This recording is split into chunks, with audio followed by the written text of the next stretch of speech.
O Evangelho de João, capítulo 15, versículos de 1 a 5. João 15, de 1 a 5. Os irmãos podem permanecer assentados como estão.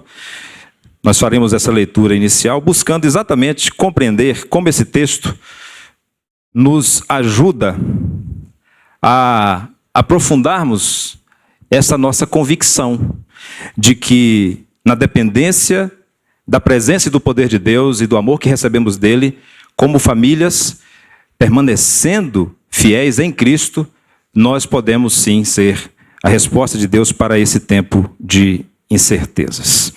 João 15, de 1 a 5, eu leio na RA, na versão revista atualizada da Sociedade Bíblica do Brasil, diz assim: Eu sou a videira verdadeira e meu pai é o agricultor.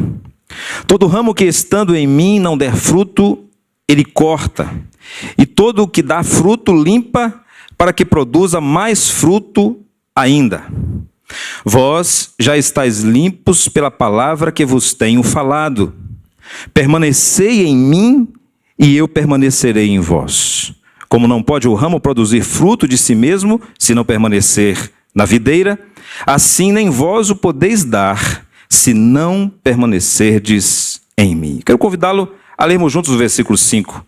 Eu sou a videira, vós os ramos.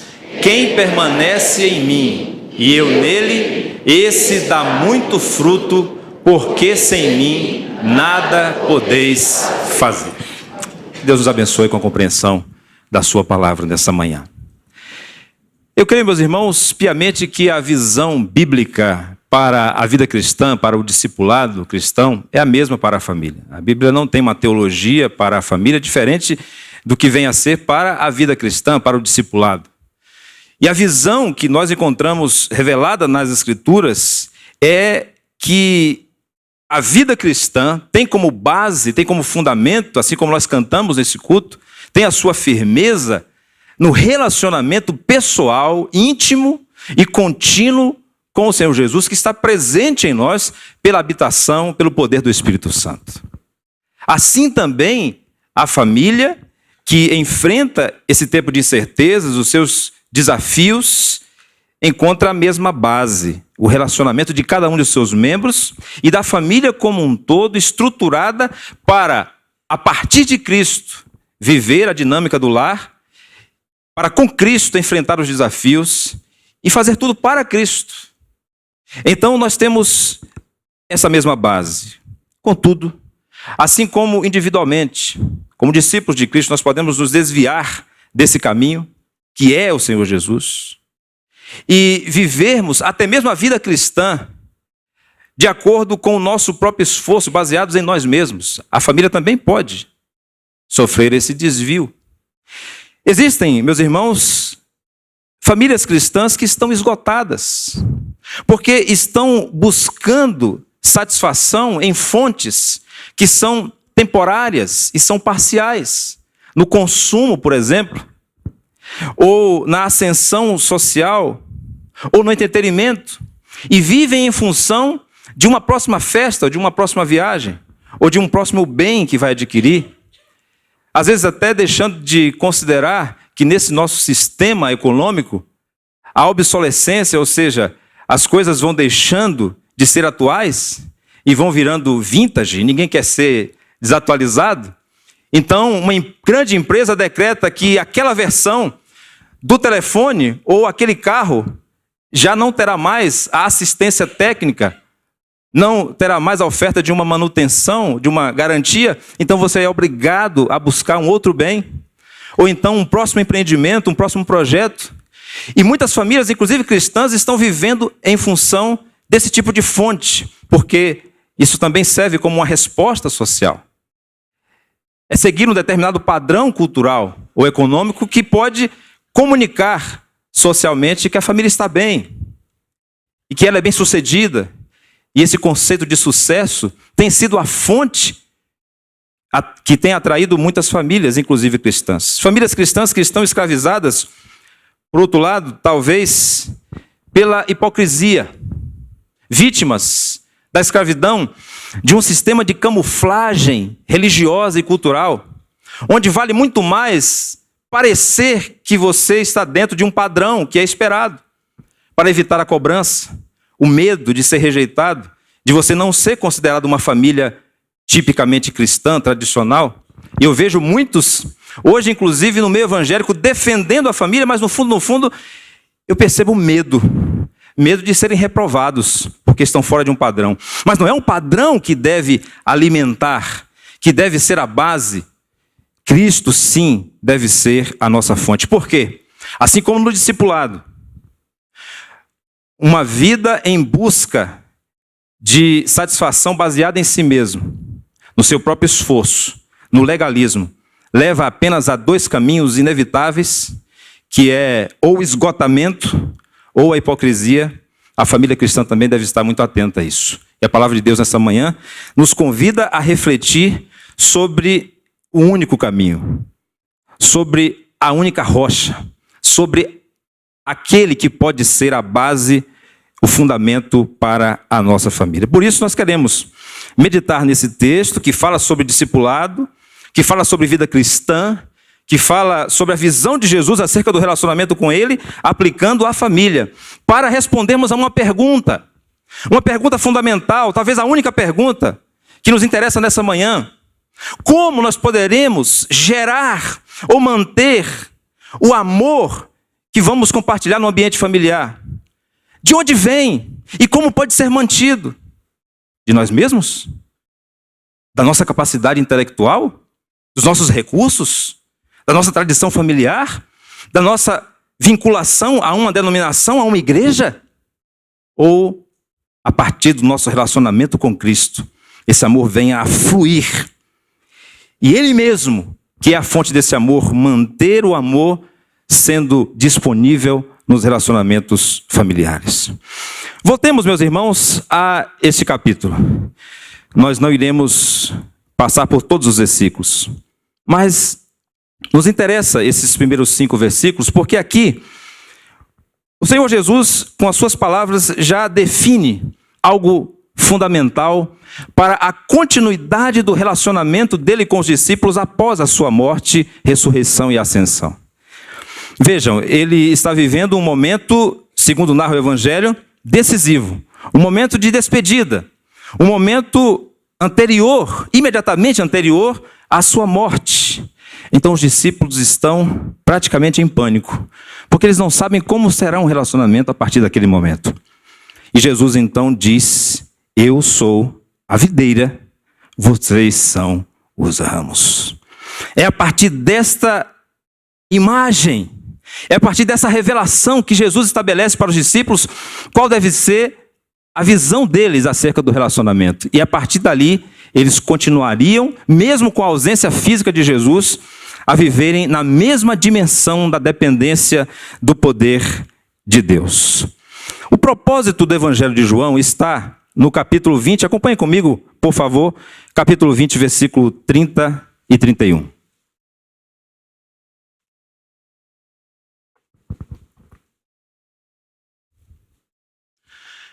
Na verdade, fez Jesus diante dos discípulos muitos outros sinais que não estão escritos neste livro.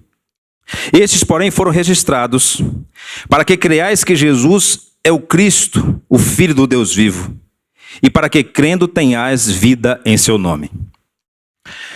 João preservou essas palavras de Jesus e encerrou uma lista de 7 eu sou, como uma autorrevelação de Jesus, exatamente com essa imagem que para ele seria decisiva, para que os discípulos tivessem uma compreensão clara de como seria o relacionamento com Jesus. Eu sou. Ele já tinha afirmado que era o pão da vida, a luz do mundo, a porta, o pastor, a ressurreição e a vida, o caminho, a verdade e a vida. E agora ele diz: eu sou a videira.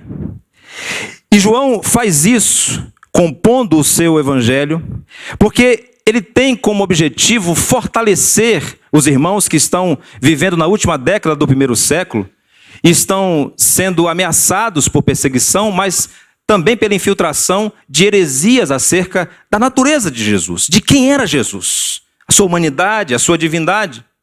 Então, essa ênfase em permanecer em Jesus tinha a intenção de fortalecer a comunidade joanina, a comunidade dos discípulos que estavam sob influência desse apóstolo. Nós podemos ver isso, por exemplo, na primeira epístola de João, no capítulo 2, onde ele usa a palavra que Jesus usou, permanecer, estar, vincular-se, conectar-se.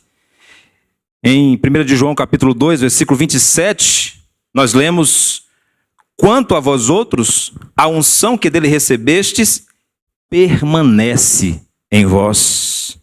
E não tendes necessidade de que alguém vos ensine, mas como a unção vos ensina a respeito de todas as coisas, uma referência possível ao Espírito Santo, e é verdadeira e não é falsa, permanecei nele, como também ela vos ensinou. O versículo 28 diz: filhinhos, agora, pois, permanecei nele, para que, quando ele se manifestar, tenhais confiança e dele não vos afastemos, envergonhados na sua vinda. Veja que no capítulo 4, esse permanecer em Cristo, que é a videira, está relacionado com o amor, e João também repete essa ênfase no amor. No capítulo 4, versículo 16, nós lemos: e nós conhecemos e cremos no amor que Deus tem por nós. Deus é amor. Aquele que permanece no amor, permanece em Deus e Deus nele. Vejam, meus irmãos, que João tem um objetivo claro. A única maneira de permanecer firme é estar em Cristo. É o relacionamento pessoal com Cristo. E isso também vale para a família cristã. Famílias que permanecem em Cristo, que permanecem num relacionamento íntimo e contínuo com Cristo, cumprem o propósito de Deus para a sua existência. Como viver plenamente o propósito de Deus? Um Deus que é amor, amando. E como amar? Recebendo esse amor de Deus e compartilhando o amor recebido. Para isso, o relacionamento com Jesus é essencial. Mas também é importante, queremos conversar sobre isso a partir de agora, estruturar a vida familiar, de modo que isso não seja apenas um discurso, de modo que isso não seja resumido apenas a palavras, mas a atitudes, a decisões, que eu chamo de decisões estruturais, porque Cristo em nós traz implicações para o nosso estilo de vida, para a forma como vivemos em família. Porque nós podemos afirmar então, irmãos, que famílias que permanecem em Cristo cumprem o propósito de Deus. Nós temos razões para afirmar isso a partir da leitura destes 5 versículos que estão diante de nós. Eu peço que você volte comigo para João capítulo 15, versículos de 1 a 5. Nós aprendemos que essas famílias que permanecem em Cristo cumprem o propósito de Deus, em primeiro lugar, porque essas famílias fazem de Cristo a fonte do amor. É o relacionamento com Cristo que é a fonte do amor. Nessa imagem da videira, lendo-a a partir da interpretação do apóstolo Paulo, aplicando aos Gálatas, quando ele diz que o fruto do Espírito é o amor, nós cremos que a presença do Espírito Santo na vida do crente, desde o ato da conversão, desde o primeiro momento em que ele inicia o relacionamento com Deus, nós compreendemos assim que o Espírito Santo é essa seiva da videira, que vai, através de nós, fazer o amor de Deus conhecido no mundo. Mas Cristo precisa ser uma fonte exclusiva, porque ele diz: eu sou a videira, e só ele poderia dizer eu sou. Uma referência à sua divindade, o próprio Deus encarnado. E se ele afirma eu sou a videira, e isso exclui qualquer outra videira, exclui, por exemplo, Moisés e a lei, exclui, por exemplo, a nação de Israel. Depois você pode ler Isaías capítulo 5 e vai ver por que a videira má foi rejeitada, exatamente porque se desconectou, deixou de depender de Deus e passou a depender dos ídolos, e deixou de praticar a justiça de Deus. Ele diz eu sou, no sentido da exclusividade, porque, meus irmãos, nós somos tentados o tempo todo por distrações. Nosso coração é terrivelmente idólatra. Tem uma tendência a substituir o lugar que é devido unicamente a Deus por nós mesmos. até mesmo pela criação de Deus, até mesmo pela igreja de Deus. No caso do pastor, o ministério que foi confiado por Deus. Nós temos uma tendência a transformar tudo em um Deus que, na verdade, é um reflexo do nosso próprio desejo, do nosso próprio orgulho, do nosso próprio egoísmo. Por isso Jesus diz, eu sou, e ninguém mais é. Nós precisamos, meus irmãos, estar atentos como famílias, porque seremos cobrados, seremos pressionados. Pressionados, como eu disse, por exemplo, a comunicarmos sinais de que nós ascendemos socialmente. Porque é vergonhoso você passar 20, 30 anos como família e não formar um filho numa universidade, ou não trocar o carro, ou não fazer uma viagem e depois postar no Instagram. A sociedade, de alguma forma, está buscando respostas e nós somos pressionados a fazer do nosso próprio esforço, dos nossos recursos, a fonte. Mas Jesus diz, eu sou a fonte exclusivamente. Nós precisamos estar atentos à pressão sobre a resposta social que nos é cobrada. Não que nós não devamos testemunhar. E precisamos fazer essa observação. Nós somos a luz do mundo, porque Cristo, a luz do mundo, está em nós. Devemos sim brilhar através do amor, das boas obras e do testemunho de uma vida moralmente correta, de acordo com a palavra de Deus. Mas isso não pode ser a fonte, o alvo. Cristo é a fonte exclusivamente. E Ele é uma fonte abundante de amor para as nossas famílias. Permanecei no meu amor, é o que diz o Senhor.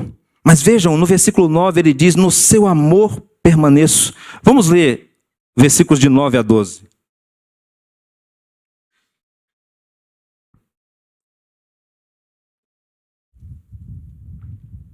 Enquanto lemos esses versículos, pense comigo, por que Jesus, que foi tão humano quanto nós, viveu neste mundo tenebroso, como nós estamos vivendo, e Ele só amou? Pense comigo. Qual a diferença entre Jesus e nós? Qual a diferença entre a família de Jesus, José, Maria, Jesus, e nós? Eles viveram nesse mundo, que jaz no maligno. Qual a diferença? Aqui está a diferença. Versículo 9. Como o Pai me amou, também eu vos amei, permanecei no meu amor. Se guardardes os meus mandamentos, permanecereis no meu amor, assim como também eu tenho guardado os mandamentos do meu Pai e no seu amor permaneço. O versículo 11 diz, tenho-vos dito essas coisas para que o meu gozo esteja em vós e o vosso gozo seja completo. Meu mandamento é este, que vos ameis uns aos outros, assim como eu vos amei a vós. Os irmãos percebem que há um fluxo do amor divino, que tem uma fonte, que tem uma origem, que é eterna, que é o próprio Deus.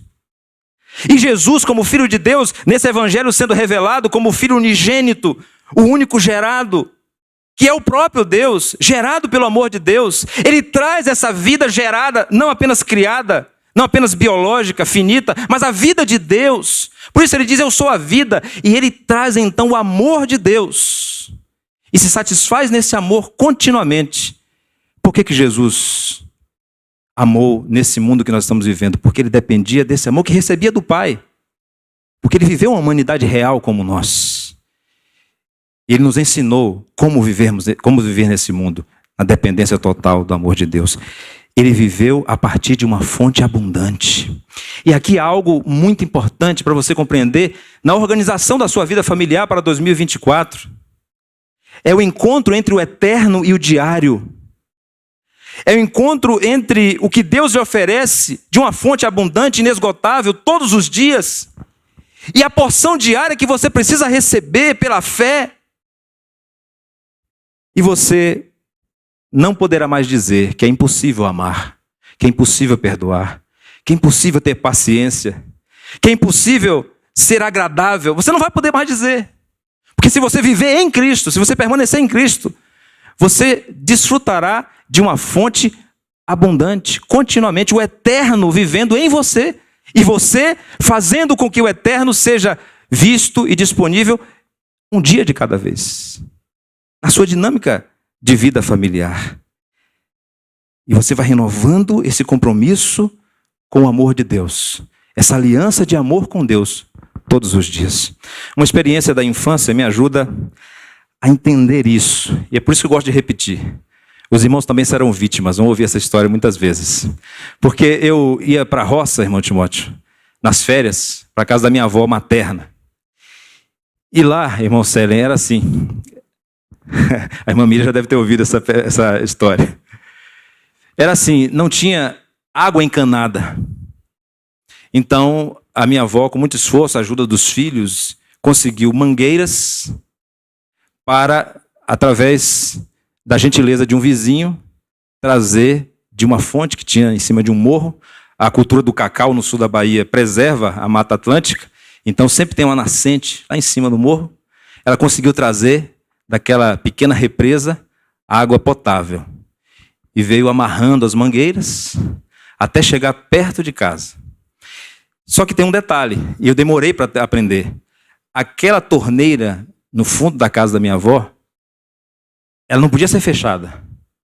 Porque se fechasse, estourava as amarras das mangueiras e ela tinha que ir de novo, passando uma por uma para corrigir. Então eu passava, irmão Cleveson, o ano numa cidade, que é Itamaria, cidade dos meus pais, onde a água era racionada pela Embasa, lá a companhia de água lá do estado. Era racionada. Então o que é que eu ouvia na minha casa? Fecha a torneira. Fecha a torneira. Nas férias, o que é que eu fazia quando chegava na casa da minha avó? Fechava a torneira. Mas aí a minha avó gritava de lá, abre a torneira. E era uma confusão. Os primeiros dias eu precisava me adaptar. Até que eu entrava no sistema da casa da minha avó na roça. Lá o sistema era, abre a torneira. O sistema lá na cidade, durante o ano escolar, era, fecha a torneira. Muitas vezes a nossa família está vivendo nesse sistema do racionamento, nesse sistema do controle, motivado pelo medo, pela retenção. Mas eu não posso dar liberdade, eu não posso entregar tudo. Não é assim não. Eu preciso ensinar esse menino a viver em disciplina. Eu não posso ficar repetindo o tempo todo que eu sou apaixonado. Eu tenho que reter. Por quê? Esse mundo é mau. Por quê? Eu posso ser decepcionado. Porque alguém pode mentir para mim, alguém pode me trair. Porque eu posso me frustrar. Percebe? Que existe um sistema que é contrário ao reino de Deus. Que não é o sistema no qual o Espírito Santo habita numa pessoa e dá poder a ela para viver plenamente a vontade de Deus na sua vida. É um sistema humano, é um sistema maligno, é o sistema da retenção, do controle, da omissão, da negação.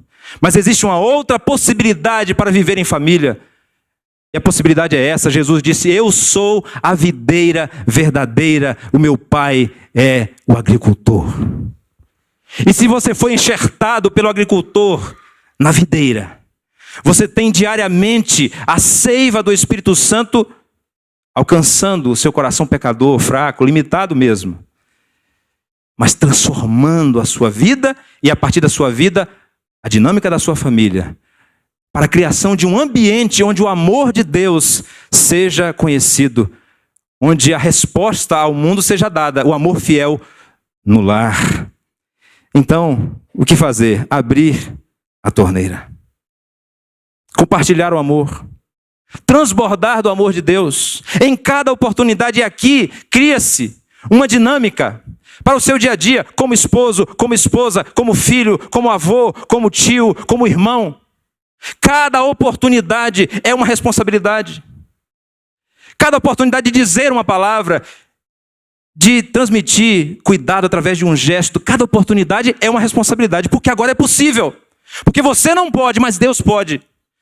Porque muitas vezes você não quer, mas de Deus é o querer e o efetuar. Agora você tem toda a liberdade, mas você nunca foi tão desafiado.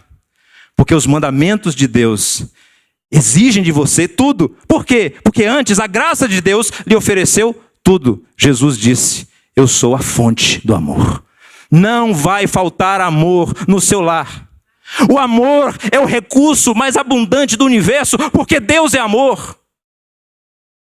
Não podemos viver da escassez. Não podemos viver dominados pelo medo. Nós temos uma razão para existir. As nossas famílias existem para amar, para que Deus seja conhecido. E não existe nada que o diabo mais odeie do que a família. Por quê?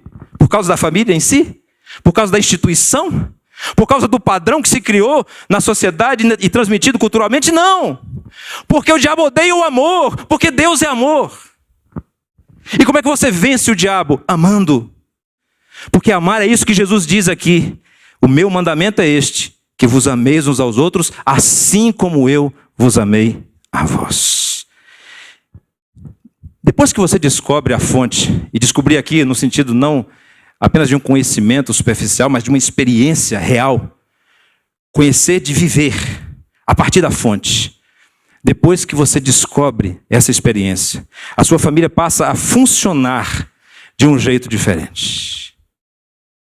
Porque uma das razões pelas quais somente famílias que permanecem em Cristo podem cumprir o propósito de Deus é que essas famílias fazem de Cristo a fonte do amor, mas elas também se tornam famílias funcionais. Essa dimensão, aqui já está surgindo um segundo F. F de fonte e F de funcionalidade. A sua família passa a ser funcional. E o que é funcional? Funcional é aquilo que funciona. Funcional é o que funciona. Que cumpre a função. E qual é a função da família? Amar. E aqui eu já me lembro de uma outra história. Não lá da roça, da casa da minha avó materna, mas do início do nosso casamento, quando nós fizemos aquela lista, todo casal precisa ter essa lista do mínimo necessário para iniciar, e no nosso mínimo tinha, Célia tem essas listas aí, depois você consulta ele. Tinha um microsystem que eu comprei com o primeiro salário que eu ganhei trabalhando como locutor numa rádio. Depois eu conto essa história para os irmãos.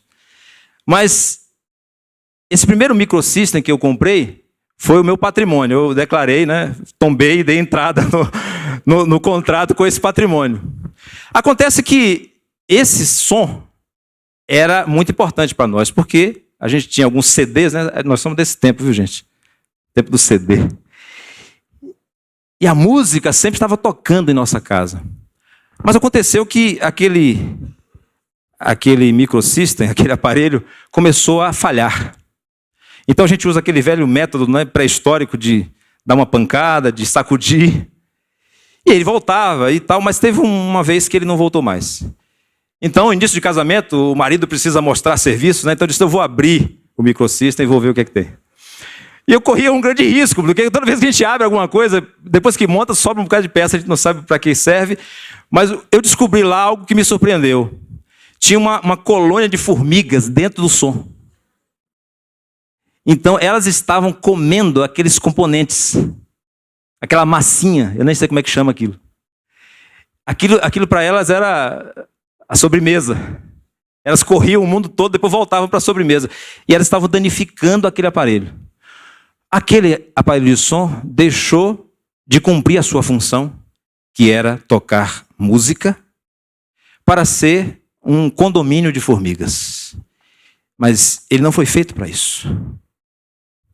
Nós precisamos estar atentos, e experiências como essa nos mostram que nós podemos nos distrair e podemos ser tentados a mudar o foco da nossa existência, que é cumprir o plano de Deus. Esse F de funcionalidade significa isso. Significa que quando nós recebemos o amor da fonte, cada família, de uma forma singular, de uma forma única, funcionará do jeito que cada membro é. E aí nós precisamos, meus irmãos, praticar aquilo que a palavra de Deus nos ensina, a graça e a verdade nos relacionamentos familiares, para que a família funcione. Com graça, primeiro, a aceitação de que cada ramo é único. Cada ramo ligado à videira é único. Mas todos os ramos juntos compõem, então, aquele parreiral. E eles estão cooperando um com o outro. A aceitação de cada membro na sua singularidade, da forma única como Deus o criou para que o amor dele fosse conhecido, mas todos juntos cooperando para que a família possa funcionar e de uma forma única cumprir o propósito de Deus. Aqui nós precisamos estar atentos a dois inimigos da família cristã: a competição e a comparação. Nós não devemos competir porque a nossa fonte é única. Nós recebemos do mesmo Senhor. E cada um de nós, em sua particularidade, em sua diversidade, cada família pode somar e cooperar em vez de competir. Mas aí fica o esposo competindo com a esposa. Se ela fez um curso superior, ele também vai e faz. Se ela ganha X, ele tem que ganhar o dobro. Se a família dele promoveu uma festa, a família de origem, eu digo, a dela também tem que ter, e começa a haver uma competição. E muitas vezes isso é sutil, é silencioso. Nós precisamos entender que cada ramo que está ligado à videira cumpre um propósito de Deus. Mas nós podemos cooperar, nós podemos somar para que cada família possa transmitir o amor de Deus de uma forma singular. Como? Com graça, aceitação e encorajamento mútuo. De cada um como é, mas encorajando a ser o que Deus planejou. Com verdade, com transparência diante das suas emoções, mas também com a disposição de acolher o outro em sua angústia, em suas frustrações. A família deve ser um lugar de verdade, mas também de acolhida. Com alegria, meus irmãos. Com alegria, celebrando cada conquista, com gratidão ao Senhor por cada oportunidade, funcionando do seu jeito. Vai ser diferente da família do pastor, da família do missionário, da família do vizinho, da família doriana. Vai ser diferente, mas vai ser a sua família ligada à videira e produzindo o fruto que Deus reservou para cada um. O último F de família, F de fonte, F de funcionalidade, é o foco. F de foco. Então, nós concluímos pensando assim: se nós temos a fonte do amor no nosso relacionamento pessoal com Cristo, e se cada família foi criada por Deus para funcionar de um jeito próprio, demonstrando esse amor, então o que nos cabe não é gerar o amor. O que nos cabe não é sustentar o amor. O que nos cabe é manter o foco na pessoa de Cristo, no relacionamento com Ele. E é por isso, eu destaco por fim, que o Criador, incansavelmente, de forma implacável, não vai deixar que você que está unido a Cristo, foi enxertado na videira, perca o foco. Ou seja, através do exercício diário da sua vida devocional, buscando, como nós ouvimos aqui, através da oração, da leitura da palavra, manter esse foco, evitar as distrações, ou através da dor. Porque tem algo nesses primeiros 2 versículos que é surpreendente. O agricultor poda a videira. Mas eu não sei se você percebeu, se não deu fruto, ele corta. E esse ramo é descartado. Mas quando dá fruto, ele poda para que dê mais fruto ainda. E essa poda são experiências dolorosas que nós vivemos, muitas vezes, porque foi o único meio possível para que Deus nos voltasse a atenção totalmente para a presença de Cristo em nós. Ou por conta dos nossos erros, dos nossos pecados. E isso é maravilhoso. Não o erro em si, mas quando nós nos arrependemos e reconhecemos que dependemos da graça do Senhor, que a nossa família não pode ser sustentada através do nosso esforço, ou através de situações que estão alheias à nossa vontade, mas que o eterno agricultor usa para que a videira possa produzir mais fruto. Se Deus está satisfeito com você, porque você está em Cristo, tenha certeza que Ele vai podar a sua vida. Ele vai tirar tudo aquilo que desvia você de Cristo, para que Cristo seja visto de uma maneira mais intensa e seja disponível através da sua vida, para que você dê mais fruto ainda. O que fazer? E essa é a pergunta que nós precisamos responder para finalizar. Quais as ações, quais as atitudes que nós devemos tomar diante da revelação da palavra de Deus, que nos mostra que o mesmo que vale para o discipulado, vale para a família. O relacionamento com Cristo deve ser a base. Mas o que devemos fazer então? Nós precisamos, meus irmãos, realizar mudanças estruturais na nossa família. Faça uma conferência em família, uma reunião de todos.